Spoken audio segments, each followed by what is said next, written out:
بسا اوقات بہت سی محنتوں کا نتیجہ انسان دیکھتا ہے کہ ضائع چلا گیا، میں نے 10 سال محنت کی، حاصل کوئی نہیں۔ یہ ثمرات کیا ہے؟ محنتیں، محنتوں کے ثمرات کا ضیاع۔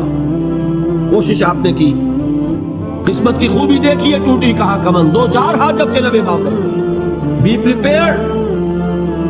ایک شاعر کے یہ اشعار ہیں، وہ کمیونسٹ تھا، میں نام بھی نہیں لیتا، لیکن یہ کہ یہ اسی انقلابی، چونکہ ان کا بھی ایک انقلابی نظریہ ہے، انقلابی عمل میں یہ سارے مراحل آتے ہیں۔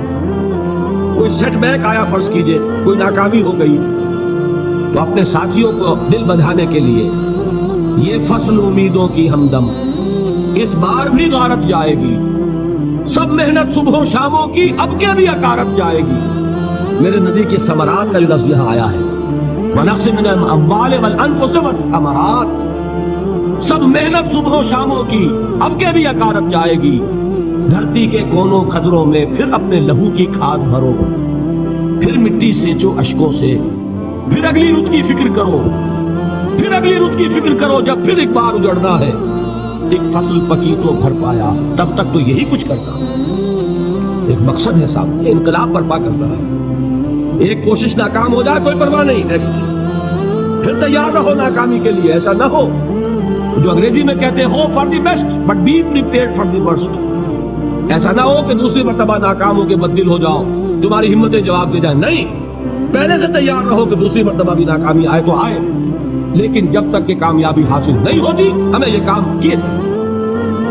دیکھیے سیرت میں آیا کہ نہیں یہ واقعہ؟ بدر میں مسلمانوں کو فتح ہوئی تو احد میں زک پہنچی کہ نہیں؟ 70 صحابہ شہید ہوئے کہ نہیں؟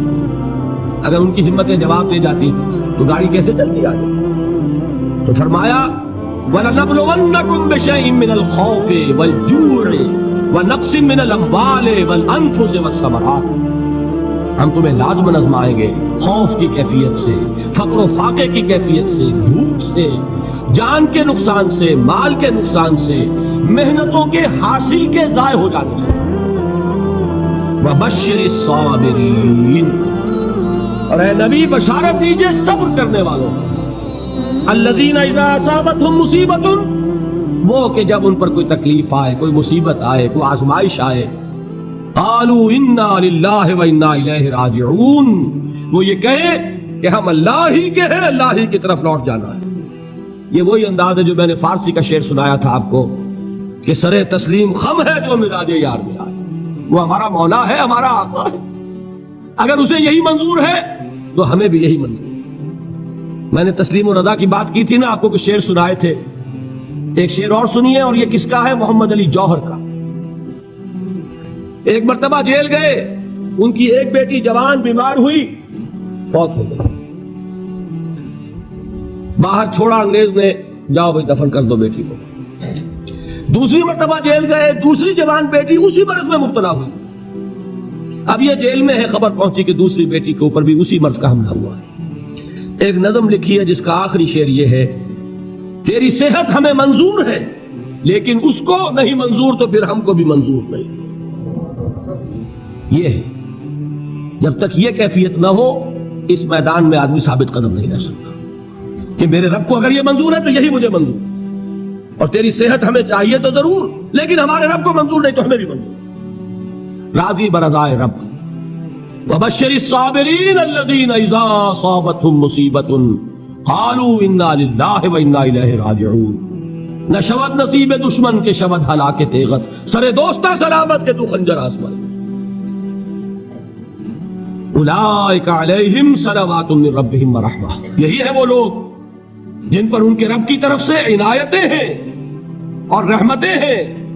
وَأُولَئِكَ هُمُ الْمُهْتَدُونَ، اور یہی ہے وہ لوگ جو کامیاب ہونے والے ہیں، ہدایت پانے والے، ہدایت یافتہ۔ اسی سورہ بقرہ میں ذرا آگے چل کر، یہ تو ہے 20واں رکوع، 19واں رکوع، 21ویں رکوع کی پہلی آیت ہے، لَيْسَ الْبِرَّ أَن تُوَلُّوا وُجُوهَكُمْ قِبَلَ الْمَشْرِقِ وَالْمَغْرِبِ وَلَكِنَّ الْبِرَّ مَنْ آمَنَ بِاللَّهِ وَالْيَوْمِ الْآخِرِ وَالْمَلَائِكَةِ وَالْكِتَابِ وَالنَّبِيِّينَ وَآتَى الْمَالَ عَلَى حُبِّهِ ذَوِي الْقُرْبَى وَالْيَتَامَى وَالْمَسَاكِينَ وَابْنَ السَّبِيلِ وَالسَّائِلِينَ وَفِي الرِّقَابِ وَأَقَامَ الصَّلَاةَ وَآتَى الزَّكَاةَ وَالْمُوفُونَ بِعَهْدِهِمْ إِذَا عَاهَدُوا وَالصَّابِرِينَ فِي الْبَأْسَاءِ والضراء وحین البأس. اب یہ آیت جو ہے سورۃ العصر میں جو مضامین آئے تھے سارے اس میں موجود ہیں. وہاں ایمان کا لفظ آیا, یہاں 5 ایمانیات کی تفصیل آ گئی, اعمال کی تفصیل آئی, اور آخری بات وہاں کیا ہے وتواصوا بالصبر, اور یہاں کیا ہے والصابرین فی البأساء والضراء وحین البأس. اور صبر کرنے والے, اصل نیکی ان کی ہے جو صبر کریں. کس میں؟ جنگ کے وقت. ضرائے, بأسائے, بأسا کہتے ہیں فقر اور فاقہ. واحد آئے گا باس تو اس کے معنی جنگ, اور بأسا جمع میں آئے گا تو فاقہ, فقر, بھوک. اور ذرائے جسمانی تکلیف, ضرر, جسمانی تکلیفوں میں صبر کرنے والے, فقر اور فاقے میں صبر کرنے والے, اور جنگ کے وقت صبر کرنے والے. اولئک الذین صدقوا واولئک هم المتقون. یہ ہیں وہ لوگ جو صبر کرنے والے ہیں, یہ ہیں جو سچے ہیں, جو اپنے دعوے میں نیکی کے اور ایمان کے صادق ہیں, اور یہی وہ لوگ ہیں جو متقی. اگلی سورت ہے سورہ آل عمران, اس میں 2 لفظ آئے ہیں آخری آیت, یا ایھا الذین آمنوا اصبروا وصابروا ورابطوا واتقوا اللہ لعلکم تفلحون. دیکھیے یہاں صبر اور صابر جو تعلق جوہد اور جہاد کا ہے وہی ہے صبر اور مصابرت. صبر ایک طرفہ عمل ہے, آپ جھیل رہے ہیں, برداشت کر رہے ہیں. صبر علی المعصیہ, صبر علی الطاعہ, صبر علی الابتلاء, یہ سب کیا ہے صبر. اور مصابرت کیا ہے صبر کا, صبر سے مقابلہ. یہ سورہ آل عمران, اب وقت نہیں ہے, میں آپ کو سناتا اللہ تعالیٰ نے کیسے کیسے مسلمانوں سے کہا, مسلمانوں تمہیں زک پہنچی ہے تو انہیں بھی تو پہنچی تھی. ان کے 70 نہیں مارے گئے تھے بدر میں, ان کے حوصلے جو ہیں وہ تو پست نہیں ہوئے, وہ اگلے سال آ گئے تم پر چڑھائی کر کے. تم کیوں اتنا برا مان رہے ہو, تمہارے دل اتنے زخمی کیوں ہو گئے؟ تمہیں تکلیف پہنچتی ہے تو انہیں بھی پہنچتی ہے. اپنی غیرت جو ہے ہمیں ذرا اس کا جائزہ لینا چاہیے. لوگ باطل نظریات کے لیے کتنی قربانیاں دے رہے ہیں, لوگ باطل چیزوں کے فروغ کے لیے کتنی محنتیں کر رہے ہیں. جیسا کہ میں نے ابھی کہا تھا, اسی غیرت کو چیلنج کرنے کے لیے, ذرا آپ کی حمیت دینی کو جوش دلانے کے لیے.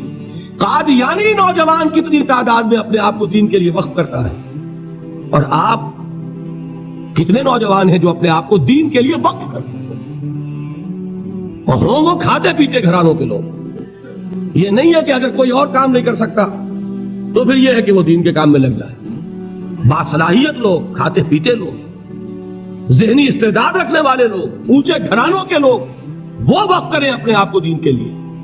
اس کے بغیر کیسے باہر آ جائے گی, کیسے رونق آ جائے گی؟ تو دنیا میں باطل نظریات والے جو ہیں, یہ بات کہی گئی ہے, مسلمانوں تم اگر توحید کے لیے لڑ رہے ہو, دیکھتے نہیں ابو جہل کو, اس نے گردن کٹوائی ہے شرک کے لیے, شرک کے لیے گردن کٹوائے, اور تم توحید کے لیے گردن کٹوانے کو تیار نہ ہو. اس نے گردن کٹوائی کہ نہیں کٹوائی؟ اور کس طرح کٹوائی ہے؟ جو کہ بڑا متکبر قسم کا, فرعون قسم کا شخص تھا. جب گردن کاٹنے لگے تو کہتا ہے ذرا نیچے سے کاٹنا, تاکہ جب تم نیزے کے اوپر چڑھاؤ میرے سر کو تو اونچا نظر آئے, معلوم ہو سردار کا سر. وہ بدبخت مرتے ہوئے بھی جو اس کی کیفیت تھی نا, اس کو ذہن میں رکھیے. تو یہ اس لوگوں نے قربانیاں دی, جانے دی.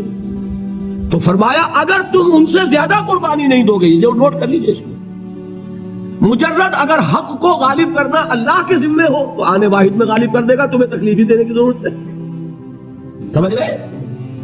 کیا اللہ کے مقابلے میں کوئی باطل کی طاقت ٹھہر سکتی ہے؟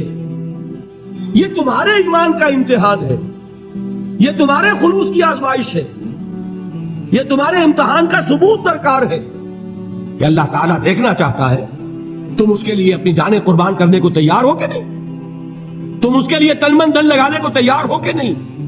اور یہ جان لو کہ اگر کفار اور مشرکین اور ملحدین اور باطل نظریات والے وہ جو کچھ قربانیاں اپنے باطل نظریات کے لیے دے رہے ہیں, ان سے زیادہ اگر تم نہیں دو گے تو حق غالب نہیں ہوگا. انہوں نے جو صبر کیا ہے اپنے باطل نظریات پر, اگر تم اس سے زیادہ صبر کا ثبوت نہیں دو گے اپنے اس حق پر تو حق غالب نہیں ہوگا. اس لیے فرمایا یا ایھا الذین آمنوا اصبروا وصابروا. نہ صرف یہ کہ صبر کرو بلکہ صبر میں اپنے دشمنوں سے آگے نکلو, ان کے صبر سے بڑھ کر صبر کرو. ورابطو، مرابطہ کہتے ہیں چوکس رہنا، ہوشیار، پہرا دو، ایسا نہ ہو کہ دشمن جو ہے غفلت میں تمہارے اوپر کوئی حملہ جو ہے کر بیٹھے۔ واتقوا اللہ، اور اللہ کا تقوی اختیار کرو، لعلکم تفلحون، تاکہ تم فلاح پاؤ۔